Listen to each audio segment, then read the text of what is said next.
We just studied the Sutram 1 to 42, Tatpurushaha Samanadhikaranah Karmadharayaha, which defines the Karmadharaya Samasaha. Let us now take the pivotal rule, the most important rule, which prescribes a Karmadharaya Samasaha. The Sutram is 2.157. Visheshanam Visheshyena Bahulam. Vritti says, Bhedakam Samanadhikaranena Bhedyena Bahulam Samasyate. Tatpurushaha. A Bhedakam is one which differentiates, which distinguishes, which qualifies something. And Bhedyam is that which is being distinguished or qualified. So the meaning of this sutram is a Subantam Padam, meaning a Padam ending in a subaffix, denoting a qualifier, an adjective, variously compounds with another Subantam Padam which denotes that which is being qualified, provided both the Subanta Pade refer to the same item and the resulting compound is a Tatpurushaha.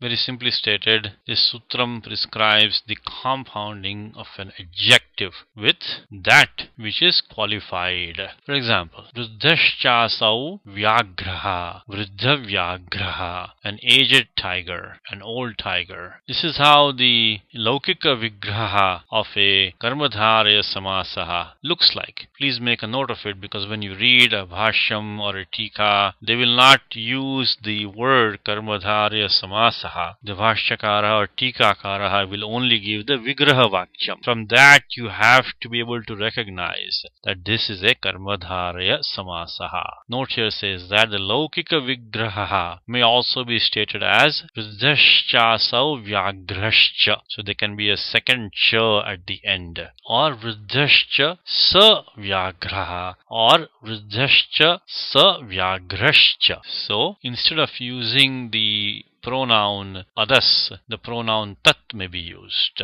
Or we could have Vruddhascha yo vyagraha or Vruddhascha yo vyagrascha. So the pronoun yad may be used in the Laukika Vigraha. These are the various ways that the Laukika Vigraha Vakyam of a Karmadharaya Samasaha is constructed. The Alaukika Vigraha is Vruddha Su plus Vyagra Su. Note that both the members of the compound have the same case ending because they point to the same entity, which in this case is the tiger. Compounding is authorized by the Sutram 2.157 because we do have the Subantam Padam Vruddha Su, which is qualifying another Subantam Padam, which is Vyagra Su. So among all tigers, this tiger is an aged tiger. This tiger is being distinguished in the general class of tigers. So the Visheshanam is Vruddha Su and the Visheshyam is Vyagra Su. Derivation is quite straightforward. As per the Sutram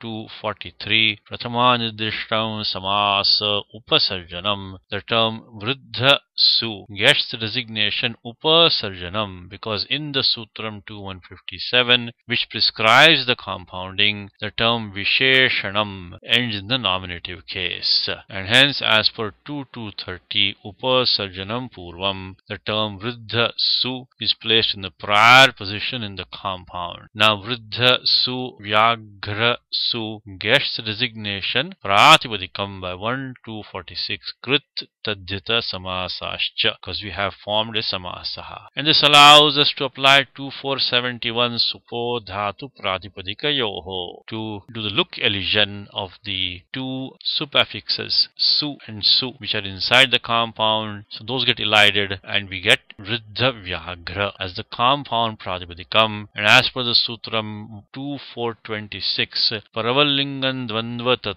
Purushayoho, the compound Pratipadikam Vruddha Vyagra is masculine. Since the latter member Vyagra of the compound is masculine, it declines like Rama Shabdaha. Before looking at the notes here, let us recall what the term Bahulam means. Bahulam described as follows: Kvachit Pravrittihi, Kvachida Pravrittihi, Kvachid Vibhasha, Kvachid Anya Deva, Vidher Vidhanam Bahudha Samik Yaksha Chaturvidham Bahulakam Vadanti. So Bahulam means various application of a rule, which means that the rule is sometimes applied even when not expressly ordained, sometimes not applied even when expressly ordained, sometimes applied optionally, or sometimes results in a totally different operation. Let us now see in the present context what are some of the implications of Bahulam. First note here says Bahulagrahanat Kvachin Nityam, which means that the mention of Bahulam, in spite of the Anuvritti of Vibhasha being available from 2.1.11 in this sutram, tells us that sometimes the compounding is compulsory, not optional.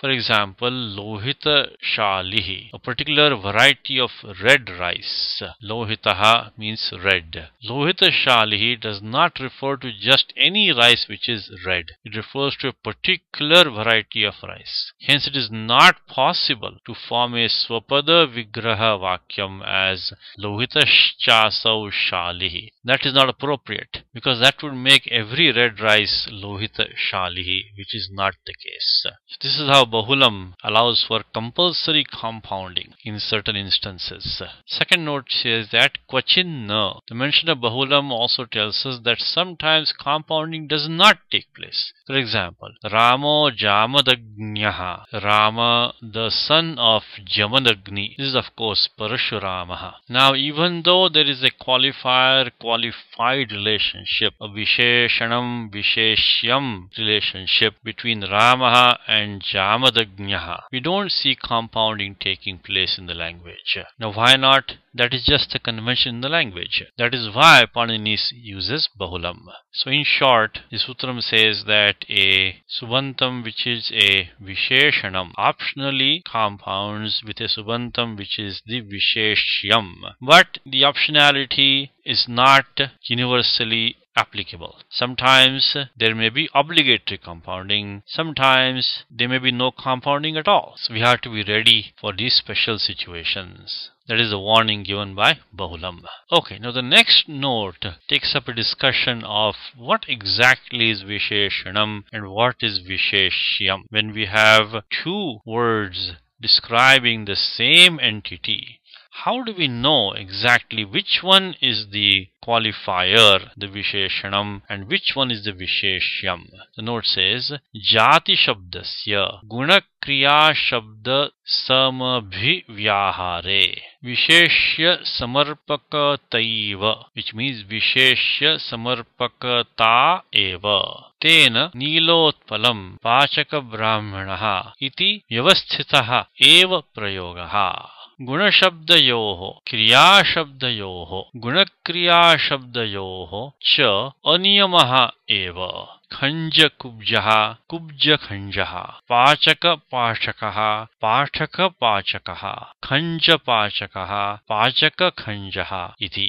So how do we decide which term is the qualifier and which is the qualifier? When a jati shabda, a term denoting a class, is used with a guna shabda, a term denoting a quality, or a kriya shabda, a term denoting an action, then it is clear the jati shabda is the qualified, the visheshyam, and the guna shabda or the kriya shabda is the qualifier, the visheshanam. For example, nilotpalam, a blue lotus. Lotus is a class and blue is a quality, a guna shabda, that's qualifying lotus.